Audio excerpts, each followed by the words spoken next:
18 degrés. Suivra un après-midi estival sous le soleil avec quelques bancs de nuages élevés. Le Mistral soufflera toujours modérément le long du Rhône et limitera les excès de chaleur.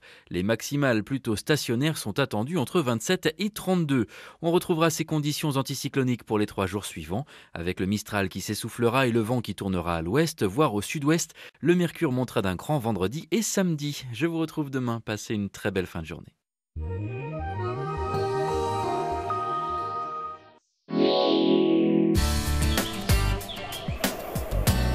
France 3 vous a présenté la météo avec le PAL, parc d'attractions et animalier.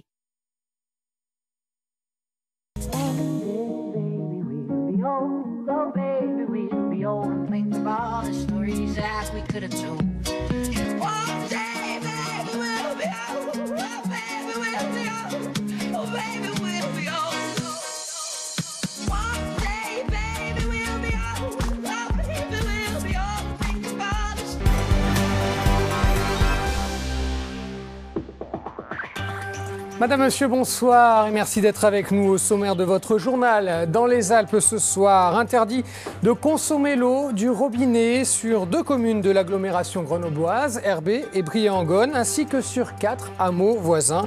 Des travaux d'aménagement sur le domaine skiable de la station de Champs-Rousses seraient en cause. Des industriels chinois en visite en Savoie. Le nombre de seniors explose en Chine. Ils viennent s'inspirer du savoyard dans les établissements de santé comme les thermes d'Aix-les-Bains. Enfin, nous partirons pour une balade en altitude au col du Petit Saint-Bernard, un lieu où se mêlent tourisme doux et spiritualité. C'est notre série d'été sur les frontières de la région Auvergne-Rhône-Alpes. Votre édition nationale à 19h30 présentée par Stéphane Lippert. À la une, un prêtre assassiné. Le journal sera presque entièrement consacré à l'attaque ce matin de l'église de Saint-Étienne de Rouvray. 2 hommes ont pris en otage 5 personnes avant d'exécuter le prêtre et de blesser grièvement l'un des fidèles. Ils ont été abattus par la police. L'attentat a été revendiqué par le groupe État islamique. L'émotion est immense ce soir dans tout le pays. Mais une belle image pour ouvrir ce journal, celle de l'atterrissage de Solar Impulse à Abu Dhabi, aux Émirats Arabes Unis.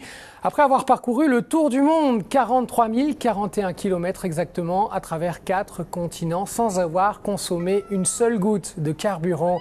Une réussite à laquelle l'école polytechnique fédérale de Lausanne est largement associée. Le reportage tout de suite de Serge Vorette et Christian Mathieu. Alors nous sommes à l'endroit où on a construit l'avion Solar Impulse S2 qui vient de terminer son cours du monde. Et il n'est pas peu fier, Bertrand Cardis, lui-même ancien de l'école polytechnique. Au total, une quinzaine de labos de l'école ont participé à l'aventure à tous les stades avant la concrétisation ici même.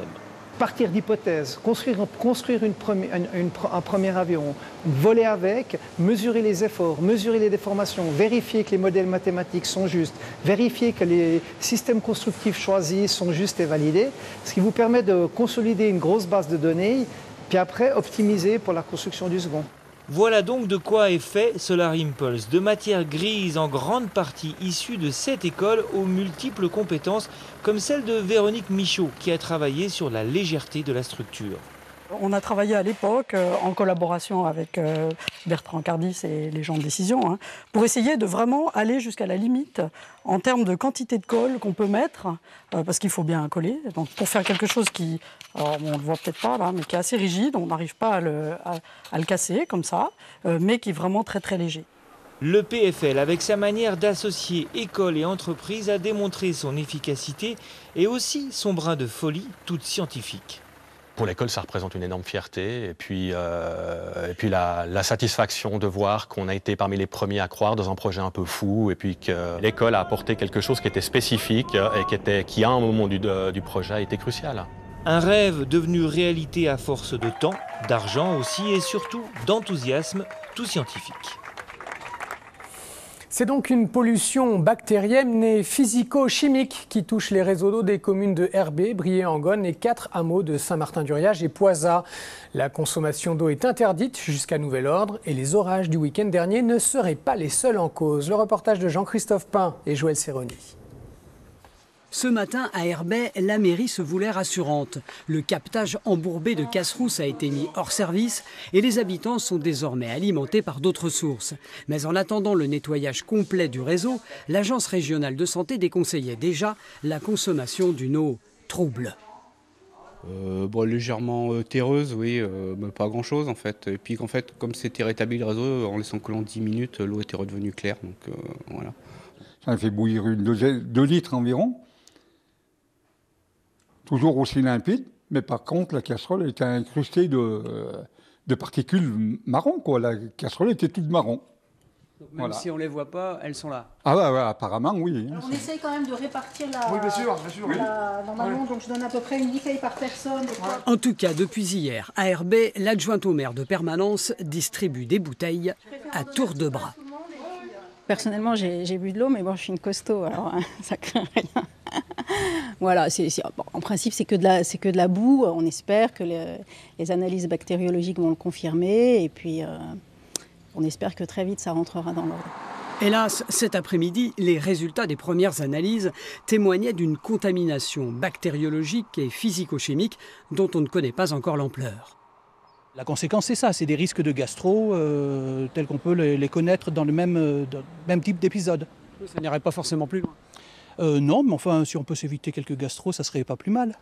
La consommation de l'eau est donc interdite jusqu'à nouvel ordre pour les habitants d'Herbey, de Briey-en-Gonne, des hameaux de Villeneuve et Replat à Saint-Martin-du-Riage, de Romage et Champanet à Poisat. Selon les premières investigations, une coulée de boue causée par les orages récents, conjuguée à des terrassements effectués par les remontées mécaniques de Champs-Rousse, pourrait être la source du problème. Affaire à suivre après l'attentat qui a donc coûté la vie ce matin au prêtre de Saint-Étienne-de-Rouvray près de Rouen, attentat revendiqué par l'État islamique. Les réactions sont nombreuses dans la région et parmi elles celle de Monseigneur de Kérimel qui est l'évêque du diocèse de Grenoble-Vienne. Il a annoncé qu'une messe pour la paix aura lieu jeudi à 18h25 en la cathédrale Notre-Dame de Grenoble. En montagne, 4 alpinistes d'une même famille ont dévissé dans le massif du Mont-Pourri, en Savoie. Le plus âgé d'entre eux est mort sur le coup. Le pronostic vital d'un autre alpiniste est engagé. Les 2 autres sont gravement blessés.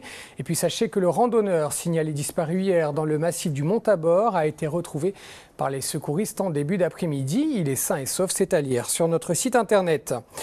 Des Chinois en visite dans une maison de retraite. L'image n'est pas banale. Une délégation chinoise est en Savoie cette semaine pour étudier notre savoir-faire dans le domaine de la santé et de la prise en charge des personnes âgées. Au programme, la visite de nombreuses structures, des maisons de retraite ou encore des centres de bien-être comme les Thermes d'Aix-les-Bains. Le reportage de Bernard Portugal et Frédéric Pasquette. Bonjour. Le président. Ils sont chefs d'entreprise dans le domaine du bien-être ou de l'immobilier à Shanghai ou encore représentants du ministère de la Santé. Pendant 3 jours, ils vont découvrir notre savoir-faire. Dans leur pays, la prise en compte du vieillissement de la population est en effet aujourd'hui l'une des priorités du gouvernement. Nous sommes le pays au monde qui compte le plus grand nombre de personnes âgées. La prise en compte des seniors est donc une problématique essentielle pour nous. La France a une très bonne réputation pour tout ce qui concerne ce domaine et c'est pour cela que nous sommes ici.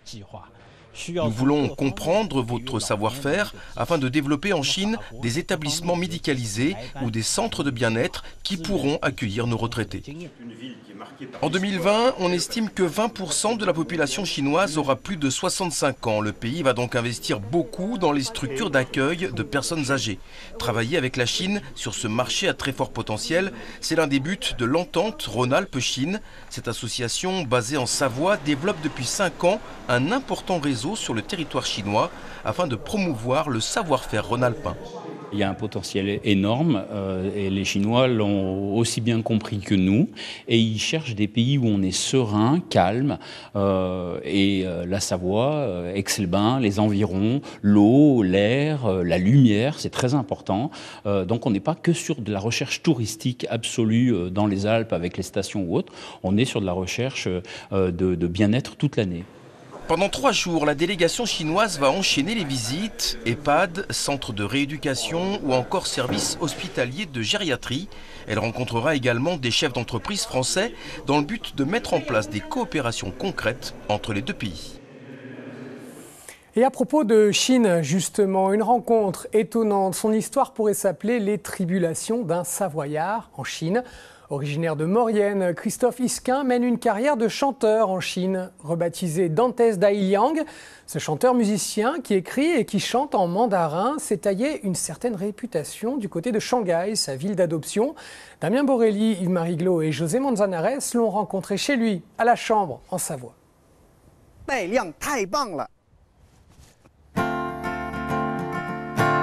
Je me rappelle quand j'avais 11 ans, moi ce qui me fascinait par rapport à la Chine, c'était le kung-fu. L'art martial, j'avais lu des bouquins sur Bruce Lee, sur sa technique, et c'était un petit peu mystique, mythique, tout ça.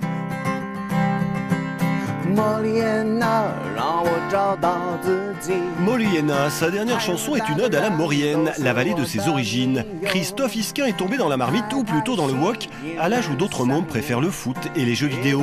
En 6e, il étudie le mandarin au collège Jean Moulin à Lyon. 10 ans plus tard, il débarque à Shanghai, attaque une thèse sur l'industrie du disque et le star system en Chine. Un choix prémonitoire. Très vite, il joue dans des séries télé, participe à des émissions et se lance dans la musique en créant son style, la manda pop. Là-bas, il s'appelle désormais Dantes Dailiang, celui qui porte la lumière. Il y a 16 ans de ça, en 2000, c'était très rare de voir un étranger à la télé, surtout qui chantait en chinois. Après, avec le temps, bien entendu, j'ai fait une vraie carrière avec un album, avec une maison de disques, j'ai fait beaucoup d'émissions télé. Mais comme il y a eu de plus en plus d'étrangers qui parlaient très bien le chinois, qui chantaient, il y a eu des gros professionnels qui sont venus aussi en Chine, qui ont investi le marché. La notoriété que j'ai, elle est importante, mais finalement, à comparer en 2000, une télé, tac, tout de suite, on était très connus. Donc c'était aussi étonnant.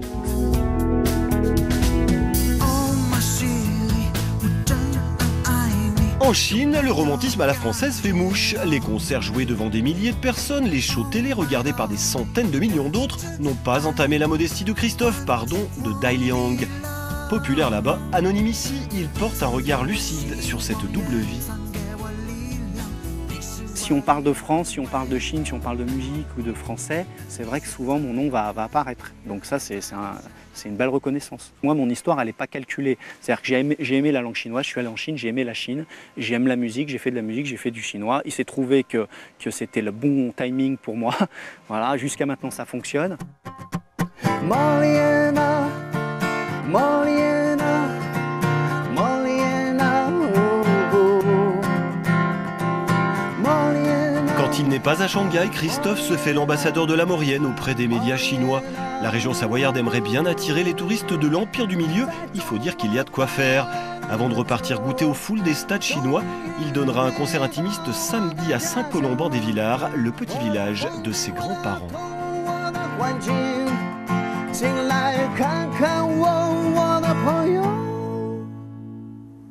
Voilà, un concert qui ne devrait pas manquer d'intérêt. Le deuxième volet maintenant dans les Alpes du Nord de notre série de l'été, sur les frontières de la nouvelle région Auvergne-Rhône-Alpes, avec la découverte du col du Petit Saint-Bernard.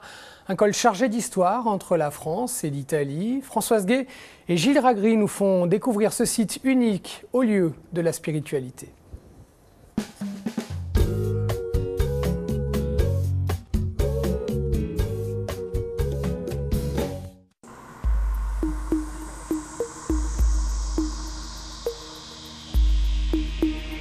Il est dominé par la statue de Saint-Bernard.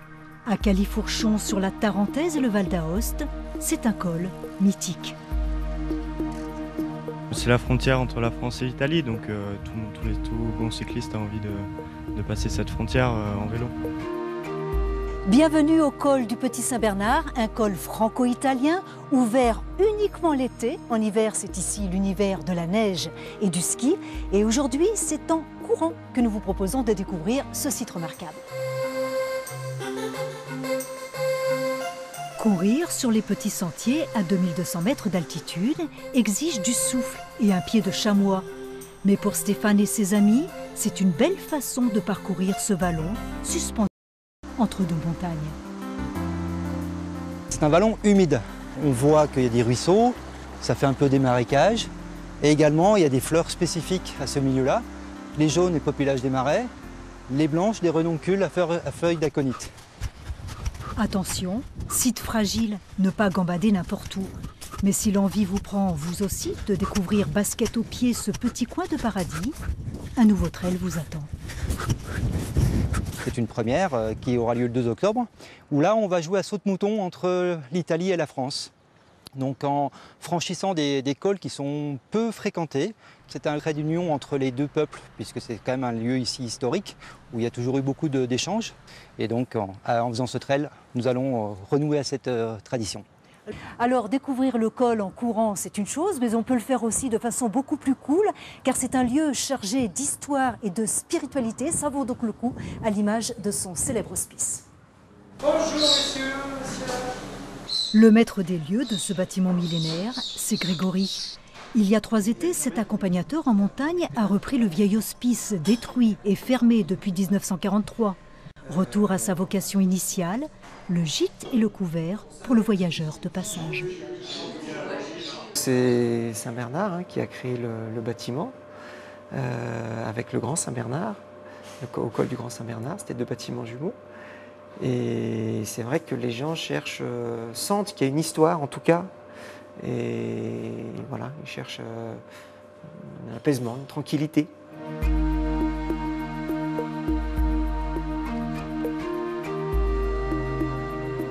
Tout le col est un site où souffle l'esprit.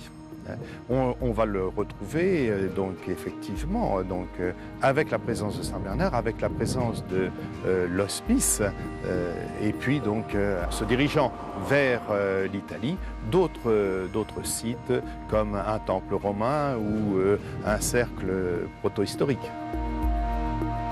Jean-Luc Pénat, c'est l'historien du site. Le maire de Sées connaît tout de Saint-Bernard, patron des alpinistes, ou de l'autre personnage incontournable du col, l'abbé Chanou, fondateur au XIXe siècle du jardin botanique.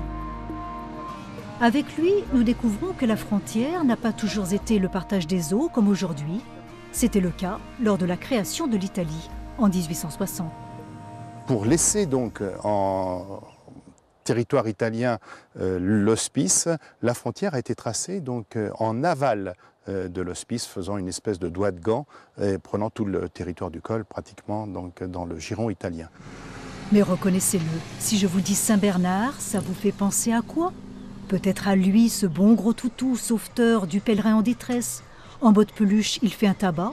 Grégory, quant à lui, préfère la version nature. Je vous présente Lloyd. Il ronfle, il est là depuis l'année passée. Je l'ai eu à 2 mois, donc l'année passée, et il s'est très vite habitué au lieu. Ces gros chiens-là, ils ne doivent pas trop prendre les escaliers parce que ça leur abîme les reins. Et comme ici, on est quand même au 3e étage, il a appris à prendre l'ascenseur. Lloyd, allez viens, Lloyd. Demain, nous abandonnerons les 2 amis et le col du Petit Saint-Bernard pour un autre site mythique, le lac du Mont-Cenis. Une info de sport avec Christophe Lemaître, le sprinter qui a décidé de s'aligner sur 2 courses de distance aux prochains Jeux Olympiques de Rio, le 100 mètres et le 200 mètres. Il n'avait couru que sur 200 mètres, on s'en souvient, à Londres, des JO qui donc commenceront pour lui le 13 août prochain pour les séries du 100 mètres. Christophe Lemaître qui souffre encore d'une lésion au mollet droit.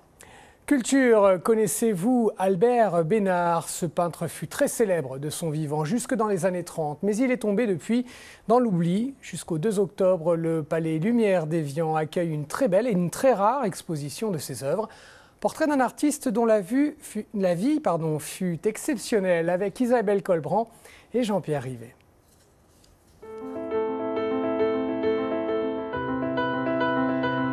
Albert Bénard, c'est vrai que c'était un artiste qui avait plusieurs cordes à son arc. Il était à la fois peintre, graveur, grand pastelliste, et depuis son plus jeune âge, il voulait être décorateur. 150 toiles sont ainsi présentées au Palais Lumière, dont son chef-d'œuvre, Madame Jourdain, qui fit scandale en 1885.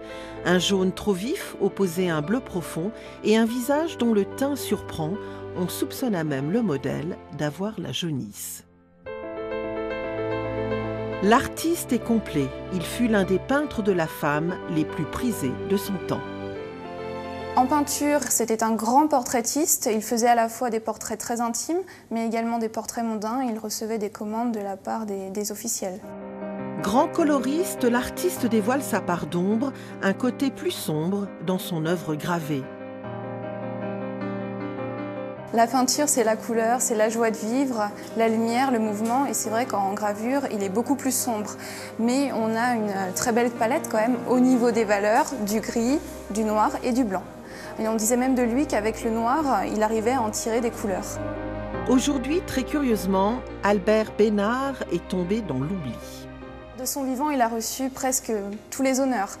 Prix de Rome en 1874, ensuite il va même être directeur de la Villa Médicis dans les années 1910. Il sera directeur des Beaux-Arts à Paris et ce sera le premier artiste peintre français à recevoir des obsèques nationales.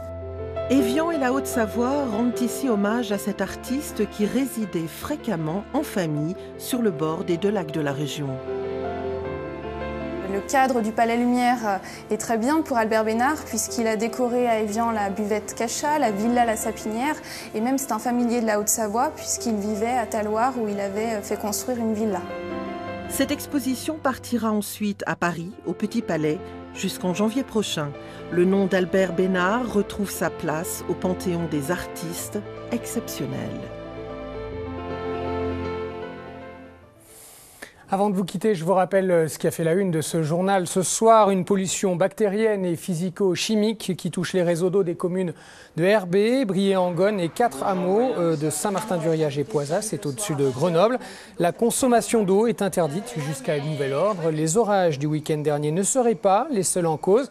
Des travaux d'aménagement sur le domaine skiable de la station de Champs-Rousse où se trouve le point de captage seraient aussi à l'origine de cette pollution. C'est la fin de ce journal. Tout de suite, votre agenda des festivals et votre édition nationale qui reviendra donc largement, une édition spéciale suite à l'attentat ce matin perpétré à Saint-Étienne de Rouvray près de Rouen et la mort de ce prêtre.